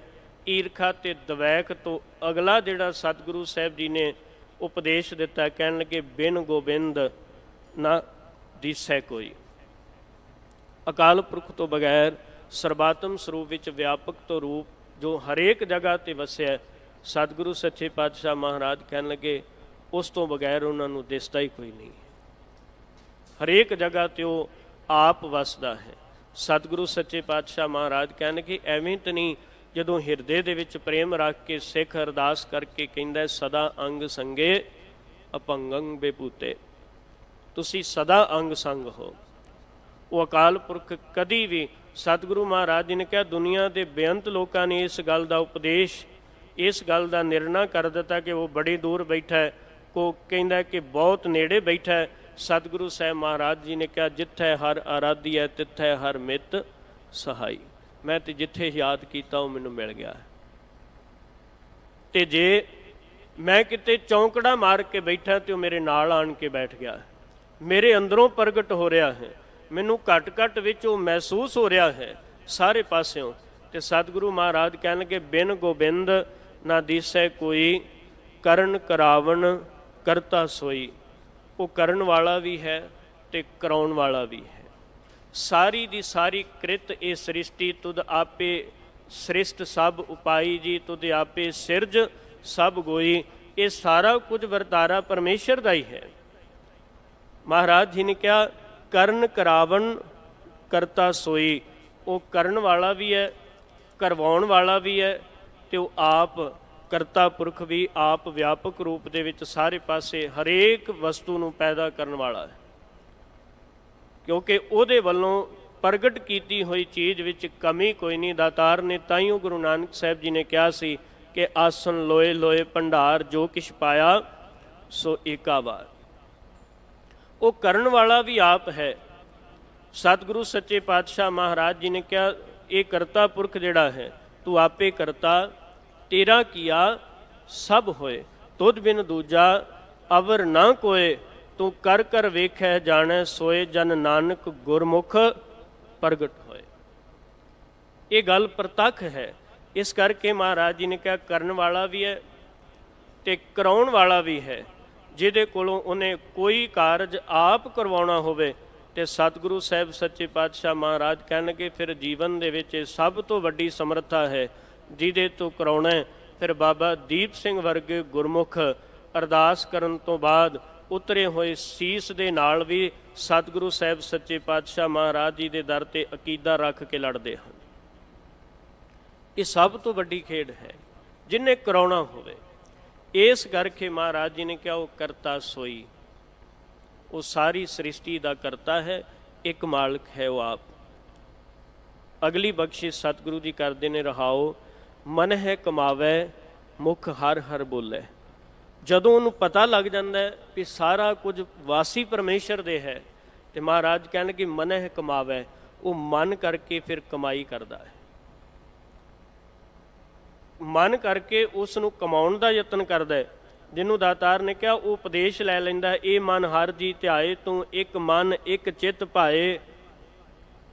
ਉਹਦੇ अंदर ये एहसास आ जाता है कि हर कीया सदा सदा वडियाइयां दे न पछोताए। वो अकाल पुरख दे दर दी वडियाई है। इस करके मन है कमावै मुख हर हर बोलै। मन नाल वो कमाई करदा, मुख दे विचों करते पुरख दी बंदगी नूं वो सिफतो सलाह नूं उचारण करदा है। किसे पासे सतगुरु सच्चे पातशाह महाराज जी ने उस अकाल पुरख दे रूप नूं वाहिगुरू कह के उस दी व्यापकता दा स्वरूप दिता। किते गोपाल कह दिता, किते कृपालू कह दिता, किते दातार कह दिता, किते प्रभु कह दिता, कदे परम ईश्वर स्वरूप दा ये संसार ते वरतारा कह दिता। महाराज कहन लगे मुख हर हर बोले। वो करते पुरख की बंदगी नूं जिहड़ा है वो अपने जीवन दे विच वो एहसास रूप दे विच लैके जांदा है। तो अपने मन नूं बार बार समझाउंदा है कि जप मन सतनाम सदा सतनाम, हलत पलत मुख उजल होई है, नित ध्याइयै हर पुरख निरंजना। मन दे परथाए भाई गुरदास साहब जी ने बड़ा सोहना निर्णय किया। भाई गुरदास साहब कहन लगे जैसे पंछी उड़त फिरत है आकाशचारी, जारी डार पिंजरी में राखियत आन कै, जैसे गजराज गहबर बन में मदोन बस हुए महावत कै अंक सह की मान कै, जैसे बिखिया तर बिखम बिल में पाताल, गहे साप हेरा ताहे मंत्रन की कान कै, तैसे त्रिभवन प्रत भ्रमत चंचल चित निहचल होत मत, सतगुर ज्ञान कै। पता लग जाता है कि हाथी अंकस दे नाल वस आ जाता है, पंछी पिंजरे विच वस आ जाते हैं, तो एक सप किड्डा भी ताकतवर जहरीला किड्डी भी वड्डी खुड विच गया होवे वो बीन नाल वस आ जाता है। भाई गुरदास साहब कहन लगे त्रिभवन दे विच भज्या होया मन जे इनू वापस लैके आउणा, तैसे त्रिभवन प्रत भ्रमत चंचल चित निहचल होत मत, सतगुर ज्ञान के। सतगुरु दे कोलों ज्ञान लेना पएगा। तो सतगुरु कहन लगे फिर जिहड़े कोलों ये प्राप्ति हो जाती है, सो जन इत उत कत है ना डोलै। वो व्यक्ति फिर ना तो इत्थे डोलदा ना फिर रब दे घर दे विच कदी डोलदा है। कर्म खंड विच जाके वो अवस्था नूं अडोल ते कायम रखना बड़ी वड्डी समर्था वाली खेड है। पर वो कर्म खंड की अवस्था दे विच जाके भी अडोल है। तो जिन्हों सतगुरु ने अडोलता बख्शिश कर दी, तो वह यही मन विच निर्णय करता है कि डग मग छाड़ रे मन बौरा। वो कदी भी डोलदा नहीं। मैं छोटी जी उदाहरण दे के चलिया कि भावें संसार ते भावें निरंकार के दर ते करता पुरख किड्डी वड्डी प्रीख्या पाए, उस प्रीख्या विचों सिख दा निकल जाना ते सिख दा अडोल रहना बड़ी वड्डी खेड है। जिस वेले जमरौद के किले दे विच बहुत वड्डे तल ते सिखां दा इकट्ठ है, अफगानां नूं फतेह कर चुके सी, ते उत्थे जिहड़ा है उस वक्त हरी सिंह नलवा दा सारे पासे जिहड़ा सी वो वखियान अफगान खुद कर रहे सन। और इत्थों तक वड्डे वड्डे उत्थों दे जिन्ने भी ताकतवर जरनैल सन ਉਹਨਾਂ ਨੇ ਹਰੀ ਸਿੰਘ ਨਲੂਆ ਦੀ ਤਾਕਤ ਦੇ ਅੱਗੇ ਗੋਡੇ ਟੇਕ ਦਿੱਤੇ। ਤੇ ਇੱਥੇ ਇੱਕ ਅਫਗਾਨਾਂ ਦੇ ਜਰਨੈਲ ਦੀ ਬਹੁਤ ਸਤਿਕਾਰਯੋਗ ਇੱਕ ਸਪੁੱਤਰੀ ਹੈ, ਜਿਹਦੀ ਸੁੰਦਰਤਾ ਤੋਂ ਉਸ ਵੇਲੇ ਲੋਕ ਪ੍ਰਭਾਵਿਤ ਸਨ। ਬਹੁਤ ਉੱਚੇ ਅਕੀਦੇ ਵਾਲੀ ਉਹ ਇਸਤਰੀ ਮਨ ਵਿੱਚ ਨਿਰਣਾ ਕਰਕੇ ਬੈਠੀ ਸੀ ਕਿ ਸਭ ਤੋਂ ਵੱਡੇ ਸੂਰਮੇ ਨਾਲ ਮੇਰਾ ਨਿਕਾਹ ਹੋਏਗਾ। ਤੇ ਪਰ ਜਿਸ ਦਿਨ ਉਹਦਾ ਇੱਕ ਬਹੁਤ ਵੱਡੇ ਸੂਰਮੇ ਦੇ ਨਾਲ ਮੰਗਣਾ ਤੈਅ ਕਰ ਦਿੱਤਾ ਗਿਆ, ਤੇ ਉਸ ਦਿਨ ਸਰਦਾਰ ਹਰੀ ਸਿੰਘ ਨਲੂਏ ਦੀ ਤਾਕਤ ਦਾ ਜਦੋਂ ਪ੍ਰਗਟਾਵਾ ਹੋਇਆ, ਤੇ ਉਸ ਵੇਲੇ ਇਹਦਾ ਪਤੀ ਜਿਹੜਾ ਹੈ, ਸ਼ਾਇਦ ਨਾਮ ਨਾ ਭੁੱਲਾਂ ਤੇ ਨਾਸਰ ਹੁਸੈਨ ਉਹਦਾ ਜ਼ਿਕਰ ਹੈ, ਇਸ ਗੱਲ ਦਾ ਨਿਰਣਾ ਉਹਦੇ ਮਨ ਵਿੱਚ ਵੀ ਆਇਆ ਕਿ ਮੈਨੂੰ ਕਿਸੇ ਪਾਸੇ ਚਲੇ ਜਾਣਾ ਚਾਹੀਦਾ। ਬਾਨੋ ਨੇ ਪੁੱਛਿਆ ਵੀ ਚੱਲੇ ਕਿੱਥੇ ਹੋ, ਵੀ ਡਰ ਕਿਸ ਗੱਲ ਦਾ, ਤੁਸੀਂ ਤੇ ਬਹਾਦਰ ਬਹੁਤ ਹੋ। ਉਹਨੇ ਕਿਹਾ ਮੈਂ ਤੇ ਬਹਾਦਰ ਹਾਂ ਅਫਗਾਨਾਂ ਵਿੱਚ, ਪਰ ਇੱਕ ਮੇਰੇ ਤੋਂ ਵੀ ਵੱਡਾ ਸੂਰਮਾ ਹੈ, ਬਹਾਦਰ ਹੈ, ਮੈਂ ਚਾਹੁੰਦਾ ਕਿ ਉਹਦੇ ਤੋਂ ਦੂਰੀ ਬਣਾ ਕੇ ਰੱਖੀ ਜਾਏ, ਉਹਦੀ ਤਾਕਤ ਬੜੀ ਵੱਡੀ। ਉਹਨੇ ਕਿਹਾ ਹੈ ਕੌਣ? ਉਹਨੇ ਕਿਹਾ ਸਿੱਖਾਂ ਦਾ ਜਰਨੈਲ ਹੈ ਸਰਦਾਰ ਹਰੀ ਸਿੰਘ ਨਲੂਆ। ਮਨ ਵਿੱਚ ਨਿਰਣਾ ਕੀਤਾ ਕਿ ਮੈਂ ਉਹਦੇ ਕੋਲ ਪਹੁੰਚ ਕਰਨੀ ਹੈ ਕਿਸੇ ਨਾ ਕਿਸੇ ਰੂਪ ਦੇ ਵਿੱਚ। ਤੇ ਸਿੱਖਾਂ ਦਾ ਇਖਲਾਕ ਬੜਾ ਉੱਚਾ ਹੈ। ਉਸ ਬੀਬੀ ਨੇ ਕਿਸੇ ਢੰਗ ਨਾਲ ਜਰਨੈਲ ਸਰਦਾਰ ਹਰੀ ਸਿੰਘ ਨਲਵੇ ਦੇ ਕੋਲ ਪਹੁੰਚ ਕੀਤੀ ਤੇ ਆਪਣੇ ਤੰਬੂ ਦੇ ਵਿੱਚ ਚੌਂਕੜਾ ਮਾਰ ਕੇ ਸੋਧਰ ਰਹਿਰਾ ਸਾਹਿਬ ਜੀ ਦਾ ਪਾਠ ਕਰ ਰਹੇ ਸਨ, ਅਭਿਆਸ ਕਰ ਰਹੇ ਸਨ। ਜਦੋਂ ਬੀਬੀ ਬਾਨੋ ਨੂੰ ਆਇਆਂ ਵੇਖਿਆ, ਗੁਰਸਿੱਖਾਂ ਨੇ ਉਸ ਵੇਲੇ ਰੋਬ ਦੇ ਵਿੱਚ ਇੱਕ ਸ਼ਬਦ ਆਖਿਆ ਸੀ, ਬੀਬੀ ਤੈਨੂੰ ਇੱਥੇ ਆਉਣ ਦੀ ਆਗਿਆ ਕਿਹਨੇ ਦਿੱਤੀ ਹੈ?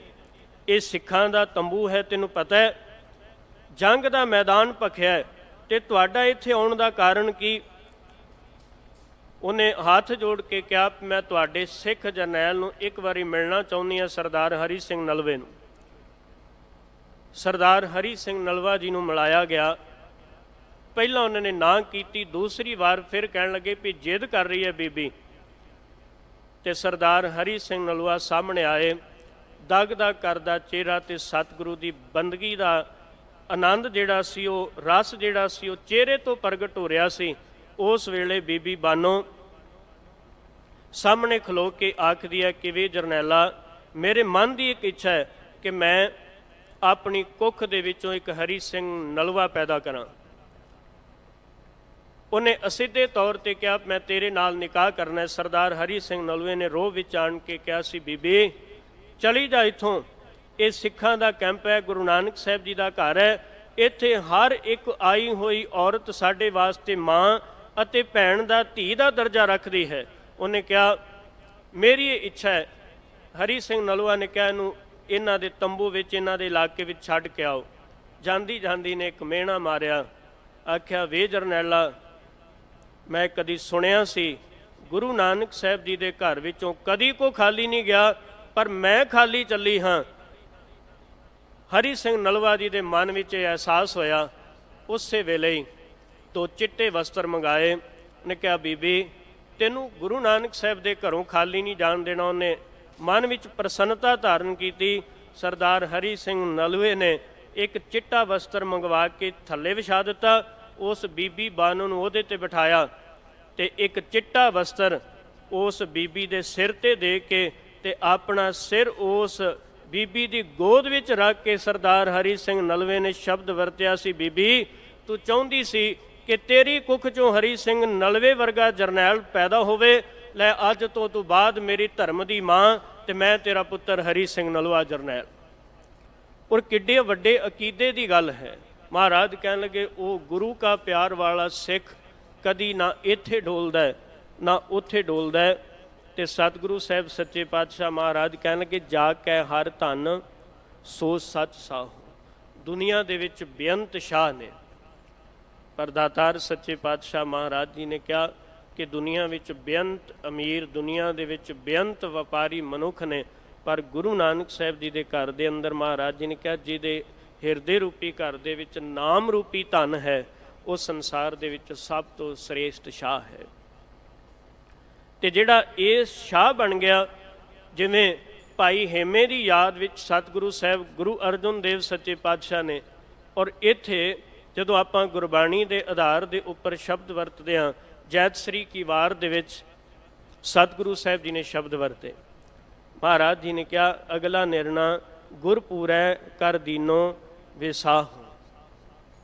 ਸਤਿਗੁਰੂ ਸਾਹਿਬ ਸੱਚੇ ਪਾਤਸ਼ਾਹ ਮਹਾਰਾਜ ਜੀ ਨੇ ਪਰਮੇਸ਼ਰ ਦੇ ਦਰ ਦੇ ਉੱਪਰ ਵੀ ਔਰ ਉਹਦੇ ਕਿਰਦਾਰ ਦਾ, ਉਹਦੇ ਜੀਵਨ ਦਾ ਜਿਹੜਾ ਸੀ ਉਹ ਸਾਖੀ ਹੋ ਕੇ ਉਹਦਾ ਵਿਸਾਹ ਕਰਵਾਇਆ। ਭਾਵ ਕਿ ਕਰਤੇ ਪੁਰਖ ਦੇ ਦਰ ਦੇ ਉੱਪਰ ਵੀ ਇਹ ਸੰਸਾਰ ਦੇ ਵਿੱਚ ਉਹਦੀ ਪ੍ਰਵਾਨਗੀ ਦੀ ਹਾਮੀ ਸਤਿਗੁਰੂ ਨੇ ਭਰ ਦਿੱਤੀ।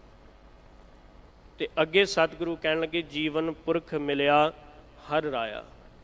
ਜਦੋਂ ਇਹ ਅਵਸਥਾ ਆ ਗਈ ਕਿ ਕਰਤਾ ਪੁਰਖ ਜਿਹੜਾ ਸੀ ਉਹਦੇ ਦਰ ਤੇ ਅਸੀਂ ਜਦੋਂ ਪ੍ਰਵਾਨ ਹੋ ਗਏ, ਗੁਰੂ ਨੇ ਸਾਡੀ ਸਾਖੀ ਭਰ ਦਿੱਤੀ, ਹਾਮੀ ਭਰ ਦਿੱਤੀ, ਤੇ ਫਿਰ ਮਹਾਰਾਜ ਕਹਿਣ ਲੱਗੇ, ਜੀਵਨ ਪੁਰਖ, ਜੀਵਨ ਨੂੰ ਇਸ ਸੰਸਾਰ ਦੇ ਵਿੱਚ ਪ੍ਰਗਟ ਕਰਨ ਵਾਲਾ ਉਹ ਪੁਰਖ ਜੋ ਵਿਆਪਕ ਰੂਪ ਦੇ ਵਿੱਚ ਹੈ, ਮਿਲਿਆ ਹਰ ਰਾਇਆ। ਉਹ ਹਰ ਅਕਾਲ ਪੁਰਖ ਰਾਇਆ ਜੋ ਸੰਸਾਰ ਦੇ ਵਿੱਚ ਆਪਣੀ ਰਾਜਤਾ, ਆਪਣੀ ਰਾਜ ਸੱਤਾ ਕਰਕੇ ਸਾਰੇ ਸੰਸਾਰ ਦੇ ਉੱਪਰ ਸਮਰੱਥ, ਆਪ ਕਾਰ ਕਰ ਰਿਹਾ, ਆਪ ਸਾਰੀ ਸ੍ਰਿਸ਼ਟੀ ਨੂੰ ਚਲਾ ਰਿਹਾ। ਕਿਉਂਕਿ ਦੁਨੀਆ ਦੇ ਵਿੱਚ ਬੇਅੰਤ ਰਾਜੇ ਕਿਸੇ ਦੇਸ਼ ਨੂੰ, ਕਿਸੇ ਪਰਗਣੇ ਨੂੰ ਜਾਂ ਕਿਸੇ ਇੱਕ ਰਾਜ ਨੂੰ ਚਲਾ ਸਕਦੇ ਨੇ, ਪਰ ਦੁਨੀਆ ਦੇ ਵਿੱਚ ਸਭ ਤੋਂ ਵੱਡਾ ਰਾਜਾ ਜਿਹੜਾ ਹੈ, ਜਿਹਨੂੰ ਦਾਤਾਰ ਨੇ ਕਿਹਾ, ਰਾਜਾਨ ਰਾਜ ਭਾਨ ਆਨ ਭਾਨ ਦੇਵਾਨ ਦੇਵ ਉਪਮਾ ਮਹਾਨ, ਉਹ ਕਰਤਾ ਪੁਰਖ ਸਮਰੱਥ ਜਿਹੜਾ ਹੈ ਨਾ, ਉਹ ਮਿਲ ਗਿਆ। ਔਰ ਇਸ ਅਰਦਾਸ ਤੋਂ ਬਾਅਦ ਇਹ ਮਿਲਾਪ ਦੀ ਅਵਸਥਾ ਜਿਹੜੀ ਹੈ ਫਿਰ ਵੱਡੇ ਭਾਗਾਂ ਵਾਲੀ ਹੋ ਜਾਂਦੀ ਹੈ। ਇਸ ਆਸ ਨਾਲ ਭਗਤ ਧੰਨਾ ਸਾਹਿਬ ਜੀ ਦੇ ਪ੍ਰਤਾਏ ਵਿੱਚ ਸਤਿਗੁਰੂ ਨੇ ਕਿਹਾ ਕਿ ਜੀਵਨ ਦੇ ਵਿੱਚ ਮਿਲੇ ਪ੍ਰਤੱਖ ਗੁਸਾਈਆਂ ਧੰਨਾ ਵੱਡ ਭਾਗਾ। ਉਹ ਕਰਤਾ ਪੁਰਖ ਅੰਦਰੋਂ ਪ੍ਰਤੱਖ ਹੋ ਗਿਆ। ਤੇ ਸਤਿਗੁਰੂ ਸੱਚੇ ਪਾਤਸ਼ਾਹ ਕਹਿਣ ਲੱਗੇ, ਕਹੋ ਨਾਨਕ ਪਰਮ ਪਦ ਪਾਇਆ। ਸ੍ਰੇਸ਼ਟ ਪਦਵੀ ਦੀ ਪ੍ਰਾਪਤੀ ਜਿਹੜੀ ਹੈ ਉਹ ਜਿਉਂਦੇ ਜੀ ਸਾਨੂੰ ਹੋ ਗਈ। ਸਤਿਗੁਰੂ ਗੁਰੂ ਅਰਜਨ ਦੇਵ ਸੱਚੇ ਪਾਤਸ਼ਾਹ ਮਹਾਰਾਜ ਜੀ ਕਹਿਣ ਲੱਗੇ ਕਿ ਉਸ ਕਰਤੇ ਪੁਰਖ ਦੀ ਕਿਰਪਾ ਦੇ ਨਾਲ ਗੁਰੂ ਨਾਨਕ ਸਾਹਿਬ ਸੱਚੇ ਪਾਤਸ਼ਾਹ ਮਹਾਰਾਜ ਜੀ ਦੀ ਘਰ ਦੀ ਸੰਗਤ ਵਿੱਚੋਂ ਪਰਮ ਪਦਵੀ ਦੀ ਦਾਤ ਜਿਹੜੀ ਹੈ ਉਹ ਪ੍ਰਾਪਤ ਹੋ ਗਈ। ਤੇ ਪਰਮ ਪਦਵੀ ਦੀ ਸਭ ਤੋਂ ਵੱਡੀ ਨਿਸ਼ਾਨੀ ਹੈ, ਸਭ ਤੋਂ ਵੱਡੀ ਨਿਸ਼ਾਨੀ ਦਾਤਾਰ ਨੇ ਕਿਹਾ, ਜੋ ਨਰ ਦੁੱਖ ਮੈਂ ਦੁੱਖ ਨਹੀਂ ਮਾਨੈ, ਸੁਖ ਸਨੇਹ ਅਰ ਭੈ ਨਹੀਂ ਜਾਕੈ, ਕੰਚਨ ਮਾਟੀ ਮਾਨੈ। ਮਹਾਰਾਜ ਜੀ ਨੇ ਕਿਹਾ, ਉੱਤਮ ਪਦ ਦੀ ਸਭ ਤੋਂ ਵੱਡੀ ਪ੍ਰਾਪਤੀ ਜਿਹੜੀ ਹੈ ਉਹਦੀ ਨਿਸ਼ਾਨੀ ਜਿਉਂਦੇ ਜੀ ਮਹਾਰਾਜ ਜੀ ਨੇ ਕਿਹਾ, ਤੈਸਾ ਸਵਰਨ ਤੈਸੀ ਉਸ ਮਾਟੀ, ਤੈਸਾ ਅੰਮ੍ਰਿਤ ਤੈਸੀ ਬਿਖ ਖਾਟੀ।